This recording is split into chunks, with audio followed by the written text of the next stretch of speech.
നമസ്കാരം, ഞാൻ ഡോക്ടർ ഭാഗ്യ, നീം നാച്ചുറൽ ഡയറ്റിലെ ആയുർവേദ ഡോക്ടറാണ്. വെയിറ്റ് കൂടുന്ന ആളുകളിൽ, അതായത് അവരുടെ ഹൈറ്റിനേക്കാളും കൂടുതലായിട്ട് വെയിറ്റ് നിൽക്കുന്നുണ്ടെങ്കിൽ, ഒരു 10 കിലോളൊക്കെ കൂടുതലായിട്ട് നിൽക്കുന്ന സമയത്ത് കോമൺ ആയിട്ട് കണ്ടുവരുന്ന ഒരു പ്രശ്നമാണ് BP അഥവാ ബ്ലഡ് പ്രഷർ കൂടുന്നത്. BP-ൻ്റെ പ്രഷർ നല്ല രീതിയിൽ കൂടുതലാവുക, അല്ലെങ്കിൽ ഹൈ ബ്ലഡ് പ്രഷർ, അതല്ലെങ്കിൽ ഹൈപ്പർ ടെൻഷൻ എന്നൊക്കെ നിങ്ങൾ പറയാറുണ്ട്. അപ്പം ഇങ്ങനെ ഹൈപ്പർ ടെൻഷൻ ഉള്ള ആളുകൾ ഭക്ഷണത്തിൽ ഒരുപാട് കാര്യങ്ങൾ ശ്രദ്ധിക്കേണ്ടതുണ്ട്. അപ്പം നോർമലി നിങ്ങൾ വെയിറ്റ് കൂടിയ ആളുകളിൽ ചിലപ്പം BP-ൻ്റെ പ്രശ്നങ്ങൾ കാണിക്കണമെന്നില്ല. എന്നാൽ BP ഉണ്ട്, വെയിറ്റ് കൂടുതലാണ് എന്ന് നിൽക്കുന്നുണ്ടെങ്കിൽ നമ്മൾ ഭക്ഷണത്തിനകത്ത് കുറച്ച് കാര്യങ്ങളും കൂടി എന്ത് ചെയ്യണം, ഒന്ന് ആഡ് ഓൺ ചെയ്യേണ്ടതുണ്ട്. അപ്പോൾ നോർമലി വെയിറ്റ് കുറയ്ക്കുന്ന ഫുഡുകൾ നമുക്ക് കഴിക്കണം. അതായത് ഇപ്പം നിങ്ങൾ ചോറിൻ്റെ അളവ് കുറയ്ക്കണം, പഞ്ചസാര ഒഴിവാക്കണം. ഇപ്പോൾ BP ഉള്ളതുകൊണ്ട് തന്നെ നമ്മൾ ഉപ്പ് കംപ്ലീറ്റ് ആയിട്ട് സ്റ്റോപ്പ് ചെയ്യണം. അപ്പോൾ അത്തരം കാര്യങ്ങളൊക്കെ തന്നെ നമ്മൾ എന്ത് ചെയ്യേണ്ടതുണ്ട്, ശ്രദ്ധിക്കേണ്ടതുണ്ട്. അതുപോലെ തന്നെ നമ്മൾ കൂടുതലായിട്ടും ഒരു ശ്രദ്ധ കൊടുക്കേണ്ട ഒരു ഏരിയയാണ് കുറച്ച് കാര്യങ്ങൾ ആഡ് ചെയ്യേണ്ടത്. ഇപ്പം BP കുറയ്ക്കാൻ ഹെൽപ്പ് ചെയ്യുന്ന ഒരുപാട് ഫുഡുകളുണ്ട്. നമ്മൾ നോക്കുന്ന സമയത്ത് കൂടുതലായിട്ട് പൊട്ടാസ്യം ഒക്കെയുള്ള ഭക്ഷണങ്ങൾ നമ്മൾ ഉൾപ്പെടുത്തേണ്ടതുണ്ട്. നമ്മൾ സോഡിയത്തിൻ്റെ അളവ് കുറച്ചിട്ട് പൊട്ടാസ്യം കൂടുതലായിട്ട് എടുക്കുന്ന സമയത്താണ് നമുക്ക് BP ഒക്കെ എന്ത് ചെയ്യാൻ പറ്റുക, നോർമൽ ആക്കാൻ സാധിക്കുന്നത്. അപ്പോൾ പൊട്ടാസ്യം നോർമലി നമ്മുടെ ഫുഡിലുകൾ, അതായത് നമ്മൾ നോർമലി കഴിക്കുന്ന ഭക്ഷണങ്ങൾ, ഇപ്പോൾ പഴം, ബനാന, നേന്ത്രപ്പഴത്തിനകത്തൊക്കെ എന്തുണ്ട്, നല്ല രീതിയിൽ പൊട്ടാസ്യം ഉണ്ട്. ഉറുമാമ്പഴത്തിനകത്ത് പൊട്ടാസ്യം ഉണ്ട്, അപ്പോൾ അത് കഴിക്കണം. ചീര, മുരിങ്ങേൻ്റിലയിലൊക്കെ നല്ല രീതിയിൽ തന്നെ പൊട്ടാസ്യം ഉണ്ട്. ഇത് പെട്ടെന്ന് തന്നെ നമ്മുടെ ഈ പ്രഷറും കാര്യങ്ങളൊക്കെ കുറയ്ക്കുന്നതിന് ഹെൽപ്പ് ചെയ്യുന്നുണ്ട്. അതുകൊണ്ട് ഡെയിലി ബേസിൽ തന്നെ നിങ്ങൾക്ക് ചീര കഴിക്കാവുന്നതാണ് ഈ BP-ൻ്റെ പ്രശ്നമുള്ള ആളുകൾ. അതുപോലെ തന്നെ എല്ലാ ദിവസവും ഒരു പകുതിയോളം നേന്ത്രപ്പഴം, ഇപ്പോൾ കുറച്ച് വെയിറ്റും കൂടി ഉള്ള ആളാണെങ്കിൽ നമുക്കൊരു ഹാഫ് പോർഷൻ മതി ഒരു ദിവസം. അപ്പോൾ ഒരു ഹാഫ് പോർഷൻ നേന്ത്രപ്പഴം കഴിക്കുക. ഫ്രൂട്ട്സ് ഉൾപ്പെടുത്തുന്ന സമയത്ത് കൂടുതലായിട്ടും പപ്പായ, അതുപോലെ തന്നെ പോമോഗ്രാനൈറ്റ് പോലുള്ള ഫ്രൂട്ട്സുകളായിരിക്കണം കൂടുതലായിട്ടും ഉൾപ്പെടുത്തേണ്ടത്. അപ്പം നിങ്ങൾക്ക് ജസ്റ്റ് BP-ൻ്റെ പ്രശ്നം മാത്രമാണ്, വെയിറ്റ് കൂടുതലായിട്ട് ഇല്ലെങ്കിൽ നമുക്ക് എന്ത് ചെയ്യാൻ പറ്റും, നോർമലി കഴിക്കുന്ന ഭക്ഷണങ്ങളെല്ലാം തന്നെ ഉൾപ്പെടുത്താം. അതുപോലെ തന്നെ നീം നാച്ചുറൽ ഡയറ്റിൽ ഒരു ഡോക്ടറിന്റെ നിർദ്ദേശപ്രകാരം ഒരു ഡയറ്റീഷ്യന്റെ സഹായത്തോടു കൂടി തന്നെ ഒരു മാസം കൊണ്ട് നമുക്ക് 4 മുതൽ 12 കിലോ വരെ കുറച്ചെടുക്കാൻ സാധിക്കും. ഈ ഒരു ഡയറ്റ് നമ്മൾ ഫോളോ ചെയ്യുന്നുണ്ടെങ്കിൽ മെഡിക്കേഷൻസ് ഒന്നും ഇല്ലാതെ തന്നെ ഹെൽത്തി ആയിട്ടുള്ള ഒരു ഡയറ്റിലൂടെ നമുക്ക് വെയിറ്റ് കുറച്ചെടുക്കാം. ഈ ഒരു ഡയറ്റീഷ്യൻ നിങ്ങളുടെ കൂടെ ഒരു ദിവസം കംപ്ലീറ്റ് ആയിട്ട് ഉണ്ടാവും. ഒരു മാസം നിങ്ങളുടെ കൂടെ തന്നെ നിന്ന് നമുക്ക് വളരെ ഈസി ആയിട്ട് വെയിറ്റ് കുറച്ചെടുക്കാൻ സാധിക്കും. ഈ ഒരു ഡയറ്റിൽ ജോയിൻ ചെയ്യാൻ നിങ്ങൾ താഴെ കാണുന്ന നമ്പറിൽ കോൺടാക്ട് ചെയ്യുക. അതായത് രാവിലെ ഇപ്പം ബ്രേക്ക്ഫാസ്റ്റിന് നമ്മൾ ഇഡ്ഡലിയോ ദോശയോ അല്ലെങ്കിൽ പുട്ടായിക്കോട്ടെ, അങ്ങനെ എന്ത് ഐറ്റംസ് ആയിക്കോട്ടെ, നോർമലി നിങ്ങളെ വീട്ടിൽ എന്തൊക്കെയാണ് ഉണ്ടാകുന്നത് അതൊക്കെ നിങ്ങൾക്ക് രാവിലെ കഴിക്കാം. അതെന്ത് ചെയ്യാം, എല്ലാം തന്നെ ഒരു കൂടുതൽ അളവിലെടുക്കാതിരിക്കുക. പിന്നെ നിങ്ങളെല്ലാവരും വീട്ടിലുള്ള ആളുകളോട് പറയേണ്ടത് ഒരു 5 ഗ്രാമിൻ്റെ മുകളിലായിട്ട് ഉപ്പ് നിങ്ങൾ ഒരു ദിവസം യൂസ് ചെയ്യരുത്. എല്ലാം കൂടി രാവിലെ തൊട്ട് വൈകുന്നേരം വരെയുള്ള കറികളിൽ ഇത്ര മാത്രമേ പാടുള്ളൂ. പക്ഷെ നിങ്ങളിപ്പോൾ വാങ്ങുന്ന ഒരുപാട് പാക്കറ്റ് ഫുഡുകൾ, അല്ലെങ്കിൽ അച്ചാറ് നിങ്ങൾ കഴിക്കുന്നുണ്ട്, നിങ്ങൾ പപ്പടം കഴിക്കുന്നുണ്ട്, അല്ലെങ്കിൽ നിങ്ങളിപ്പോൾ ചീസൊക്കെ അല്ലെങ്കിൽ ബട്ടറൊക്കെ നിങ്ങളിപ്പം കടയിൽ നിന്ന് വാങ്ങിയിട്ട് കഴിക്കുക.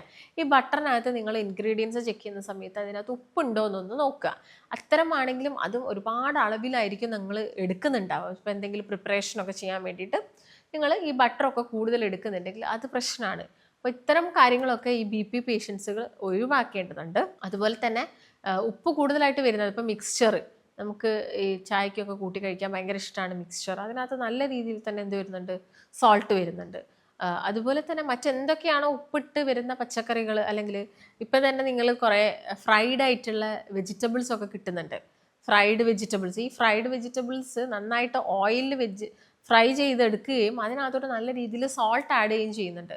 പിന്നെ ഉണക്കമീൻ ഒരു സമയത്ത് നമുക്ക് മീനില്ലെങ്കിൽ നമ്മളെല്ലാവരും കഴിക്കുന്ന ഒരു ഐറ്റമാണ്. അതും നല്ല രീതിയിൽ തന്നെ BP കൂട്ടുന്നതാണ്. അപ്പോൾ പലരും ചെയ്യുന്നൊരു കാര്യമാണ്, BPക്ക് മെഡിസിൻസ് കഴിക്കും, ഈ ഞാൻ പറഞ്ഞ എല്ലാ കാര്യങ്ങളും എന്ത് ചെയ്യും, അവരെല്ലാ ദിവസവും കഴിക്കുകയും ചെയ്യും. അപ്പോൾ അതെന്ന് പറയുന്നത് ശരീരത്തിന് ഒട്ടും തന്നെ നല്ലതായിട്ടുള്ളൊരു കാര്യമല്ല. നമുക്ക് മെഡിസിൻസിൻ്റെ കളവ് കുറയ്ക്കണം, അല്ലെങ്കിൽ അത് നിർത്തണം എന്നാഗ്രഹം ഉണ്ടെങ്കിൽ നല്ല രീതിയിൽ നിങ്ങൾ ഭക്ഷണ ക്രമീകരണം കൂടി നടത്തണം.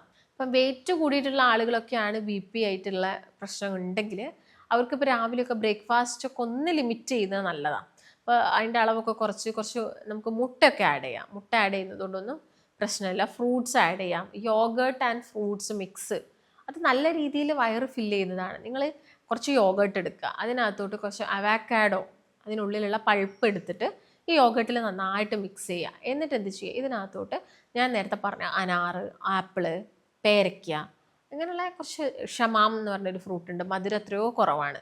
അത്തരം ഫ്രൂട്ട്സുകൾ എന്ത് ചെയ്യുക, നന്നായിട്ട് ഈ പറഞ്ഞ മിക്സിനകത്ത് മിക്സ് ചെയ്തിട്ട് നിങ്ങൾ കഴിക്കുന്നുണ്ടെങ്കിൽ തന്നെ നിങ്ങൾക്ക് നല്ലൊരു ഫില്ലിംഗ് കിട്ടും. അതുപോലെ തന്നെ ഒരു ഫുൾനെസ് ആണ് നിങ്ങൾക്ക് കിട്ടുന്നത്.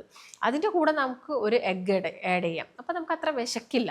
പിന്നെ പയറ് പരിപ്പ് വർഗ്ഗങ്ങളൊക്കെ എന്ത് ചെയ്യുക, നന്നായിട്ട് വേവിച്ചിട്ട് കഴിക്കുക. അപ്പോൾ വെള്ളക്കടല വേവിച്ചിട്ട് കഴിക്കാം, ചെറുപയർ വേവിച്ചിട്ട് കഴിച്ച് കുറച്ച് തേങ്ങയൊക്കെ മിക്സ് ചെയ്തിട്ട് കഴിക്കുക. അതൊക്കെ നിങ്ങൾക്ക് വയറ് എന്ത് ചെയ്യുന്നതാണ്, ഫില്ല് ചെയ്യാൻ ഹെൽപ്പ് ചെയ്യുന്നതാണ്. അതൊക്കെയാണ് എല്ലാവരും ചെയ്യേണ്ട ഒരു കാര്യം. പിന്നെ വൈകുന്നേരം ചപ്പാത്തി മീൻകറി ഒക്കെ കഴിക്കാം. ഉച്ചയ്ക്കാണെങ്കിൽ റൈസ് നിർബന്ധമാണെങ്കിൽ റൈസ് എടുക്കുക. ഇല്ലെങ്കിൽ നമുക്ക് ഓപ്ഷൻസ് എടുക്കാം, റാഗി എടുക്കാം, മില്ലറ്റ്സ് എടുക്കാം.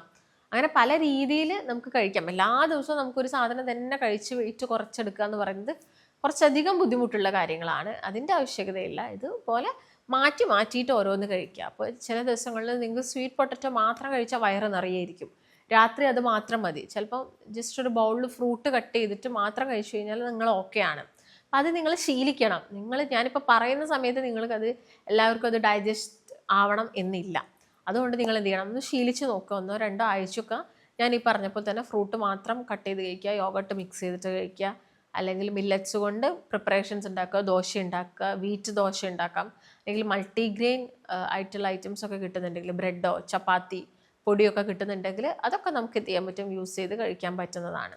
അപ്പോൾ ബ്രെഡ് കഴിക്കുന്നതുകൊണ്ട് കുഴപ്പമുണ്ടോ എന്ന് പലരും ചോദിക്കാറുണ്ട്. ഇപ്പോൾ മൾട്ടിഗ്രെയിൻ ആണെങ്കിലും നമ്മളത് ഈസ്റ്റൊക്കെ ഇട്ട് പ്രിപ്പയർ ചെയ്യുന്നതുകൊണ്ട് അതിന് ചെറിയ പ്രശ്നങ്ങളുണ്ട്. അപ്പോൾ ഈസ്റ്റ് ഇട്ട ഫുഡുകൾ പരമാവധി ഈ BP ഉള്ള പേഷ്യൻസ് എന്ത് ചെയ്യുക, ഒഴിവാക്കി. ഈ ബ്രെഡ് ബൺ ഐറ്റംസുകൾ ഇതൊക്കെ തന്നെ അവർക്ക് ബുദ്ധിമുട്ടുകൾ ഉണ്ടാക്കും. അപ്പോൾ BP നിങ്ങൾ ശ്രദ്ധിക്കാതിരുന്ന് കഴിഞ്ഞാൽ അത് കൂടുകയും നമ്മുടെ കിഡ്നിക്ക് ഡാമേജ് ഉണ്ടാകുകയും ചെയ്യും. അതുകൊണ്ട് അത് ശ്രദ്ധിക്കുക. നടക്കുക അല്ലെങ്കിൽ ഒരു അരമണിക്കൂർ നടന്നിട്ട് ഒരു 10 മിനിറ്റ് ഓടുക. ഇതൊക്കെ തന്നെ നമുക്ക് BP കുറയ്ക്കാൻ ഹെൽപ്പ് ചെയ്യുന്നതാണ്. അപ്പോൾ BP കൂടുന്ന സമയത്തൊക്കെ പലരിലും ശക്തമായിട്ടുള്ള തലവേദന, തലയ്ക്ക് എന്തോ ഒരു അസ്വസ്ഥത, ഇത്രയും ദിവസം ഇല്ലാതെ പെട്ടെന്നൊരു തലവേദന വരിക, ഇതൊക്കെയാണ് BP പേഷ്യൻ്റ്. ഒരു വിങ്ങലോ എന്തോ ഒരു ചെറിയൊരു ബുദ്ധിമുട്ട് പോലെ BP പേഷ്യൻസ് പറയാറുണ്ട്. അതുപോലെ തന്നെ ഓക്കാനം വരിക, ഛർദ്ദിക്കാൻ വരിക. അപ്പോൾ ഇത്തരം എന്തെങ്കിലും ബുദ്ധിമുട്ടുകളൊക്കെ ഉണ്ടെങ്കിൽ വേഗം പോയിട്ടൊക്കെ BP നോക്കുക. ചില ആളുകൾ BPൻ്റെ മെഡിസിൻസ് ഒക്കെ സ്കിപ്പ് ചെയ്യാറുണ്ട്. മെഡിസിൻസ് കഴിച്ചുകൊണ്ടിരിക്കുന്ന സമയത്ത് മെഡിസിൻസൊക്കെ അവർ ഒഴിവാക്കാറുണ്ട്. അപ്പോൾ അത്തരം ശീലങ്ങളൊക്കെ നിങ്ങൾ എന്ത് ചെയ്യുക, ഒഴിവാക്കുക. BPൻ്റെ മെഡിസിൻസ് തുടങ്ങിയിട്ടുണ്ടെങ്കിൽ അതൊന്ന് നോർമൽ ആവുന്നവരെ നിങ്ങളത് കഴിക്കണം. പിന്നെ നിങ്ങളുടെ ഡോക്ടറിൻ്റെ നിർദ്ദേശമില്ലാതെ അത് ഒരിക്കലും സ്റ്റോപ്പ് ചെയ്യാനും പാടില്ല.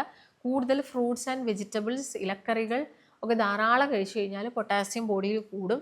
സോഡിയം ഇത് കുറയ്ക്കുക നിങ്ങൾ. ഇതൊക്കെയാണ് BP പേഷ്യൻസ് ശ്രദ്ധിക്കേണ്ട കാര്യങ്ങൾ. പരമാവധി നോർമൽ സോൾട്ടിന് പകരം ഇന്ദുപ്പ് ആഡ് ചെയ്യാൻ വേണ്ടിയിട്ട് നോക്കുക.